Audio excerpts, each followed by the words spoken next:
Doctor صاحب میرا آپ سے سوال جو ہے وہ یہ ہے کہ آج بچہ میٹرک کرتا ہے، اسے کیا کرنا چاہیے، انٹرمیڈیٹ کرتا ہے کیا کرنا چاہیے، زندگی میں کبھی بھی اچانک ہماری کو گفتگو سنتا ہے ڈاکٹر صاحب، وہ کہتا ہے کہ میں نے فیصلہ کرنا ہے کہ میرا کریئر کیا ہوگا، مجھے کس طرف جانا ہے، میرا راستہ کیا ہوگا، وہ یہ فیصلہ کس بنیاد پہ کرے۔ میں یہ بتاتا چلوں کہ اس موضوع پہ بے شمار کام پہلے بھی موجود ہے فاؤنڈیشن کا، لیکن میں ڈاکٹر صاحب کا کیونکہ ایک back ground neuro linguistic programming سے ہے اور مائنڈ سائنسز سے ہے، تو ڈاکٹر صاحب کی اپروچ کو جاننے کے لیے سوال ڈاکٹر صاحب سے کر رہا ہوں۔ ہمارے ہاں دیکھیں، ایک آپ نے فیلڈ چوز کرنا ہے سر جی، یہ انتہائی ضروری ہے، انتہائی ضروری ہے۔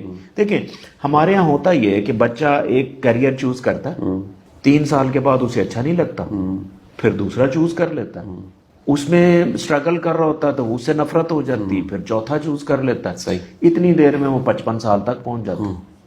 اور پاکستان میں ایوریج عمر کتنی ہے؟ 55 سال ہے۔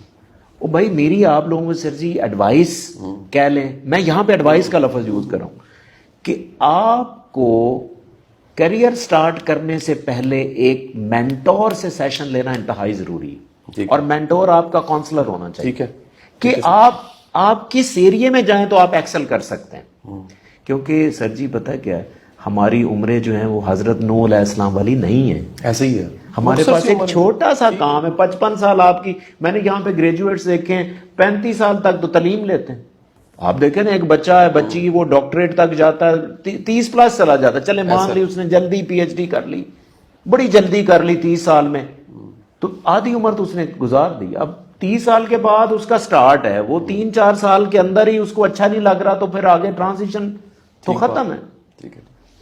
اب میرے سر جی یہاں پہ نا ایک ہولسٹک اپروچ ہے کہ اگر آپ نے کریئر کو سٹارٹ کرنا نا، تو ویسے یہ کریئر بھی پرسن ٹو پرسن زیادہ اچھی کاؤنسلنگ ہوتی ہے، لیکن میں ایک جنیرک پوائنٹ بتا دیتا ہوں کہ ان پوائنٹس کو ذہن میں رکھ کے آپ بھی ڈیسائیڈ کر سکتے ہیں۔ وہ 5 پوائنٹس ہیں، اس سے سکوپ بنتا ہے، SCOPE، سکوپ۔ پہلا ایس مین اسٹرینتھ، اپنی اسٹرینتھ دیکھیں کہ آپ کیا ایسا کریئر چوز کر رہے ہیں جس میں آپ میں ایبلٹی بھی ہے کرنے کی۔ فرض کریں آپ نے میڈیکل کا پروفیشن چوز کر لیا، کیا آپ میں اس طرح کے کام کرنے کی ایبلٹی ہے؟ وہ ہم سٹرینتھ میں کاؤنٹ کرتے ہیں۔ ٹھیک ہے، اگر آپ کی سٹرینتھ ایک ایریا میں ہے تو آپ اس میں، لیکن صرف سٹرینتھ نہیں دیکھنی، پلیز صرف سٹرینتھ نہیں دیکھنی۔ اگلا پوائنٹ ہے کلچر۔ کبھی بھی کوئی ایسا کریئر سٹارٹ نہ کریں جو آپ کا کلچر آپ کو سپورٹ نہیں کرتا۔ فار ایگزامپل میں سر جی آپ کو معذرت کے ساتھ، فار ایگزامپل ہمارے پاکستان میں آرکیٹیکٹ ہیں، کتنی ایکسپینسو ایجوکیشن ہے اور کتنی مشکل ایجوکیشن ہے۔ مجھے بتائیں کہ ہمارے کتنے پاکستانی جو ہیں گھر کا نقشہ ڈرا کرواتے ہوئے آرکیٹیکٹ کی ہیلپ لیتے ہیں؟ بہت کم۔ ٹھیکیداری بناتا ہے نا گھر، یا آپ کسی کے گھر میں بھی چلے جائیں نا، نقشہ کتوں بنوایا سر؟ آپ ہی بنایا؟ ایسے ہی ہے، ایسے کچن بنا دیتے، واش روم بنا دیتے، اس طرح۔ سر جی آپ نے اتنی ایکسپینسو ایجوکیشن بچے کو دے دی ہے، صحیح، تو وہ تو رول گیا، وہ تو 20,000 کی دہاڑی نہیں لگا پائے گا۔ دیکھیں آپ نے اس دنیا میں رہ کے پیٹ بھی تو پالنا ہے، بجا فیملی سروائیو آپ کا۔ دیکھیں مجھے بتائیں کہیں قرآن و حدیث میں لکھا ہو کہ آپ نے پیسے نہیں کمانے؟ صحیح، پیسے کمائیں گے تو یہ سرکل چلے گا۔ اس کا مطلب ہے کلچر کو ذہن میں رکھ کے کریئر چوز کرنا انتہائی ضروری۔ تیسری جو چیز ہے وہ ہے اپرچونٹیز۔ کیا جو آپ کریئر سٹارٹ کر رہے ہیں اس کی آپ میں سٹرینتھ بھی ہے، کلچر بھی ایکسیپٹ کرتا ہے، کیا اس کی اپرچونٹیز ہیں؟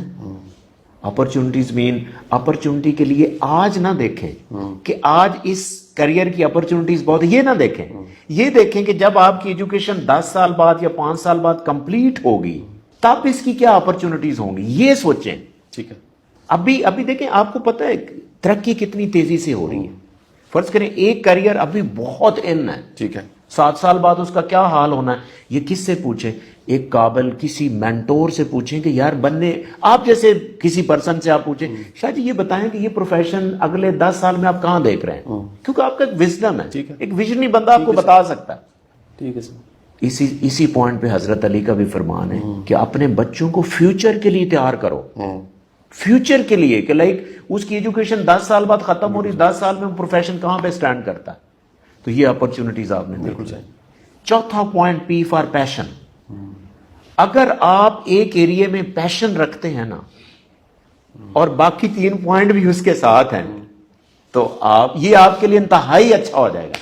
بہت اعلیٰ. جس کے اوپر آپ بھی بہت بات کرتے ہیں. ٹھیک ہے جی. کہ دیکھیں پیشن ساتھ مل گیا اور باقی 3 چیزیں بھی. ہاں اونلی پیشن بھی آپ کو خراب کر سکتا ہے. فار ایگزامپل دیکھیں میں ایک اور مثال دے دیتا ہوں. شاہ جی مجھے بتائیں کہ کسی بچے کو قرآن پاک کی تعلیم دینا کتنا اچھا ہے. ایسے ہی ایسے ہی ہے. ایسے ہی جی. فرض کریں میرا پیشن ہے کہ میں بچوں کو قرآن پاک یا سپارہ پڑھاؤں. مجھے بتائیں کہ آپ کی لائف کتنی اچھی ہوگی قاری بن کے, آپ کتنا فائنینشلی کتنا سٹرونگ ہوگا. ہمارے گھر میں ایک میتھ کا ٹیچر جو پڑھانے آتا ہے نا, وہ 3 دن آئے گا, 40,000 لے گا. او لیول کا میتھ اگر ایک بچے کو پڑھا رہا نا ایک میتھ کا ٹیچر 40,000 لیتا ہے, 3 دن آتا ہے. بالکل ٹھیک ہے جی.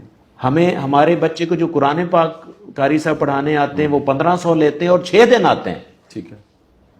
بالکل صحیح. اگر آپ کا صرف آپ نے پیشن کو لے لیا تو پھر بھی پرابلم ہے. ٹھیک ہے. اور آخری چیز میں آپ کو بتاؤں, انوائرمنٹ ہے. ای فار انوائرمنٹ, اسکوپ جو میں نے کہا تھا. انوائرمنٹ میں کہ آپ جو کیریئر چوز کر رہے ہیں کیا اس کیریئر کا انوائرمنٹ آپ کی پرسنالٹی کو سوٹ کرتا ہے. فار ایگزامپل آپ ایپیلیپٹک پیشنٹ ہیں اور آپ نے ایجوکیشن سٹارٹ ایوییشن کی کر دی. او ہو جی مجھے جی پیشن ہے, میرا شوق ہے جی, میں بن بھی سکتا ہوں. آپ کو کبھی ایوییشن والے ہائر کر ہی نہیں سکتے if you have the epilepsy. ٹھیک بات ہے. آپ ایزما کے پیشنٹ ہیں, آپ کو دمہ ہے اور آپ ٹیکسٹائل انجینئرنگ کی طرف جا رہے ہیں, کبھی بھی نہیں جا سکتے. کبھی بھی نہیں جا سکتے. بالکل صحیح بات. سر جی یہ 5 پوائنٹ اگر آپ ذہن میں رکھ کے یہ ٹیبل پہ لکھیں, کاغذ پہ لکھیں, اس کو دیکھیں, کیا آپ ان 5 پوائنٹس کے اوپر آ رہے ہیں, وہ کیریئر چوز کر لیں.